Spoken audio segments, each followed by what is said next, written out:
Hello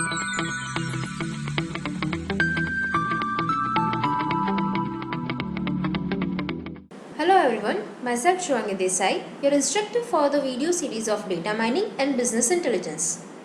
Today's topic is a priori algorithm. So let's get started. A priori algorithm is used for frequent item set mining and association rule learning. This algorithm is proposed by R. Agrawal and R. Shrikant in 1994. It is an iterative approach which is also known as label-wise search, in which k item sets are used to explore k plus 1 item set. Concept of k item set is already covered in previous video.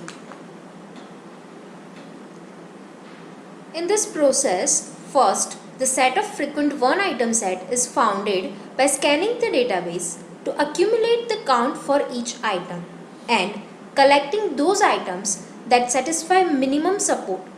The resulting set is denoted by L1. Next, L1, which is a frequent 1 item set, is used to find frequent 2 item set, which is denoted by L2, and further L2 is used to find L3 and so on until no more frequent k item set can be found. The finding of each L of k requires one full scan of the database D. Now, to improve the efficiency of a priori algorithm, a special property called a priori property is used to reduce the search space, according to which all non-empty subset of a frequent item set must also be frequent. By definition, if an item set I does not satisfy minimum support threshold, then I is not frequent. If an item A is added to the item set I, then the resulting item set can occur more frequently than I, and therefore I union A is not frequent either. This property belongs to a special category of properties called antimonicity, in the sense that if a set cannot pass a test, all of its superset will fail the same test as well. A priori algorithm is a two-stage process which include join and prune actions. In join step, it generates k plus 1 item set from k item set by joining each item with itself, while in prune step, it scans the count of each item in the database. If the candidate item does not meet minimum support, then it is regarded as infrequent and thus it is removed. This step is performed to reduce the size of the candidate item set. So let's understand this algorithm using an example. In our example, we have a database D in which there are 4 different transactions, which are T1, T2, T3 and T4. Now, we have a minimum support of 50%. So the very first task is to calculate minimum support count. For that, we use this formula, which is minimum support multiplied by number of transactions. So here we have a minimum support of 50%, which we have divided with 100% and multiplied by number of transactions, which is 4 in our case. So the final result is 2. So 2 is the minimum support count for our example. Now let's start the process. First calculation is to find out the candidate 1 item set after scanning the whole database D. Here we have a database D which includes 4 different transactions, and after scanning we get the candidate 1 item set which includes 5 different items, or we can say 5 unique items from the database D. So let's start with the first item, that is I1. So as you can see in database D, item I1 appears exactly twice, that is in transaction T1 and transaction T3, and that is why the support of item I1 is 2. Now let's consider second item, that is item I2.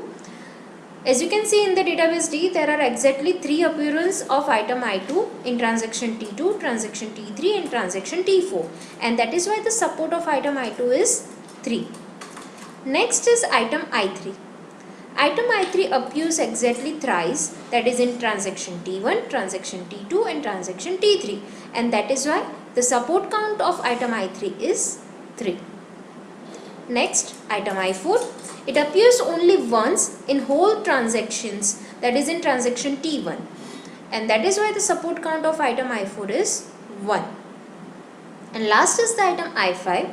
As you can notice that I5 appears in 3 different transactions, that is T2, T3 and T4, and that is why the support count of item I5 is 3. So that is how we will create candidate 1 item set, which include item set of all the unique item from the database D, as well as the frequency count of each of the item in the whole database, which is known as support count for that particular item set. Now, next step is to create frequent 1 item set after collecting those items that satisfy minimum support. And for that, we require candidate 1 item set, that is C1. So, in order to create L1, we will filter out all those item set which does not support minimum support count. So, in our example, the minimum support count is 2, and that is why we eliminate item I4 from the creation of L1, as it has a support count of 1, which is less than the required minimum support count.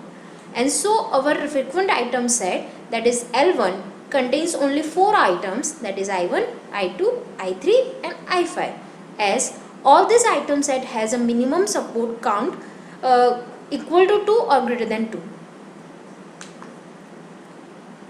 Next is the creation of candidate 2 item set, that is C2, using frequent 1 item set. So here we will perform join operation between the items of L1. As you can see, we have 4 different items in L1, that is I1, I2, I3 and I5. So first we will start with item I1 and we will join it with the I2. So our first item set, or we can say 2 item set, contains 2 items, that is I1 and I2. Next we will join I1 with I3. So our second item set contains I1 and I3. Next we join I1 with I5, and that is why the item set contains I1 and I5. And continuing this with the other items, we will have other item set like I2 I3, I2 I5 and I3 I5. So this is the creation of candidate 2 item set. Now next is to calculate the support of all the item set into C2. For that we required our database D. Support is nothing but the frequency of that item set in the whole database. So as we can see, first item set contains 2 items, that is item I1 and item I2. So we have to count that how many times these 2 items appears together in whole database. So as you can notice, only transaction T3 contains these 2 items, and that is why the support of first item set is 1.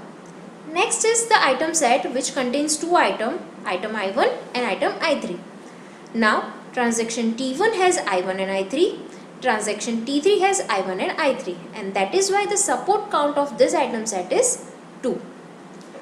Going further, we have next item set which contains I1 and I5.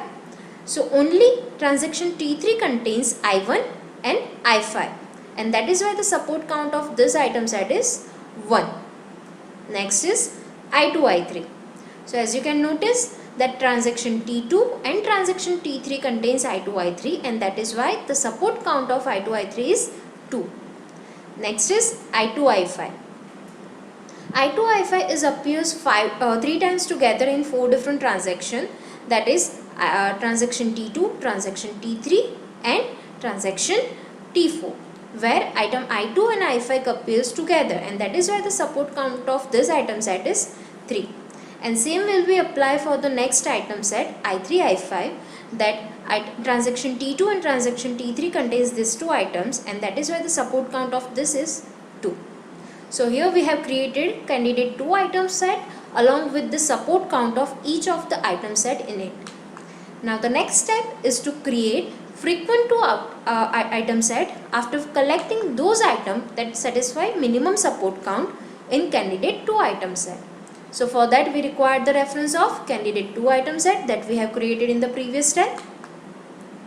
We have just filtered out those items that satisfy minimum support count of 2. So as we can see, item set of I1 I3, I2 I3, I2 I5 and I3 I5 satisfy the minimum support count of 2, as all this item set has support greater than or equal to 2, and that is why these are included into frequent 2 item set table. Now Next step is to create candidate 3 item set, and for that we require frequent 2 item set. So here we will perform join between two different item set from L2 to create a single item set in C3. So let's consider first two item set from L2, that is item I1 I3 and I2 I3. After joining, we will get resulting item set having three items I1, I2 and I3. Now you have to consider this point that while joining two items from L2, we do not have to consider the repeated items. So that in this example, we have I3 common in both the item set. So we will consider only single time in a resulting set. Now consider the other two item set which have some common values. Say for example, I2, I3 and I3, I5. So after joining, we will get I2, I3 and I5 as both the item set has I3 in common. So we have three unique value, that is I2, I3 and I5. So as a resultant set, we will get I2, I3 and I5. Same will be applied for all the other item set. This is called join process in a priori algorithm. Once we create all the possible combination of three item set, we have to calculate the support count of all of this item set. This is calculated same as we calculated in L1 and L2. Now, considering the original database D, we get the support count of all these item set which are presented here. Now, next step is to create frequent 3 item set using C3. So, for that we require the reference of C3. How to create L3? After filtering out all those item set which does not satisfy the minimum support count, we will get L3. So, in this example, we only have one item set that has greater than or equal to support than the minimum support count, which is I2, I3 and I5. Now as further joining is not possible because in a result we are getting only a single item set, this is our final answer which is regarded as frequent item set, which contains 3 items, that is I2, I3 and I5. So this is the result of a priori algorithm. Now the next step is to create association rules for this frequent item set. For that we required minimum confidence, minimum support and frequent item set. So in our example we have a minimum confidence of 80%, frequent item set that we just calculated using a priori and which contains I2, I3 and I5, and minimum support of 2. Now for the calculation of association rules we have to consider the original database D, and using that we will create our association rules. So the first step is to consider all the possible combination for association rules using the frequent item set. So here we have a list of rules that we have generated using the frequent item set that contains I2, I3 and I5. The first rule implies that I2 and I3 implies I5, which means if a customer buys item I2 and I3, he will probably buy I5. In the same way, we have considered the second rule, which is I3 and I5 implies I2, which means if a customer buys I3 and I5, he will probably buy I2. Same goes for next, if a customer buys I2 and I5, he will buy I3. Next, if a customer buys I2, he will probably buy I3 and I5, and so on. So in this way, we have created association rules using the frequent item set that we have generated using a priori algorithm. The second column of this table represents the support count. So as we know in the previous example that support count of this frequent item set is 2, and that is why it is reflected in all the rows of this rules. Now the major task in this process is to calculate the confidence of all these rules. Now how to find confidence? So we have already learned this step in the previous videos where we understand this formula to calculate confidence, in which we have to divide the number of tuple containing both x and y with the total number of tuples containing x. So in this example we have x, I2 and I3 and y as I5. So first we need to find out that what is the frequency of I2, I3 and I5, which is 2. So here we have 2, and we have to divide it with the frequency of only I2 and I3. So the frequency of I2 and I3 is 2. We can calculate this frequency using this database D. So by dividing 2 with 2, we get the confidence of 1. Same goes for next rule. Here x is I3, I5 and y is I2. So the union of x and y has a support of 2. So we will divide 2 with the frequency of x, which is I3 and I5 in our example. So as you can see, I3 and I5 appears twice in transaction T2 and transaction T3, and that is why the frequency of I3, I5 is 2. So again we have divided 2 with 2, so the answer is 1. In next example, x and y is I2, I5, I3. Again the support is 2 and x is I2, I5. So how many times I2 and I5 appears together? That is exactly for 3 times in transaction T2, in transaction T3 and in transaction T4. So here we divide 2 with 3. So we get 0.66, and this will be applied to all the other rules. And in this way we will get the confidence here. Now the next step is to convert this confidence into percentage form. So by multiplying all these answers with 100, we get the percentage, and these are the confidence for all of our association rules. Now the main task is to calculate that how many of these rules satisfy our minimum confidence. So as you can see, only first 2 rules satisfy the minimum confidence requirement, and all other 4 rules has less than 80% of confidence, and that is why it is eliminated. So finally we have the association rules, in which there are only 2 rules, which specifies I2 and I3 implies I5 and I3 and I5 implies I2, which means if a customer buys item I2 and I3, he will probably buys I5 together, and the confidence of this rule is 100%.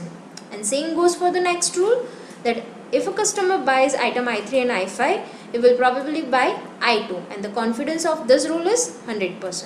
So this is the end of a priori algorithm along with the association rule generation. Thank you.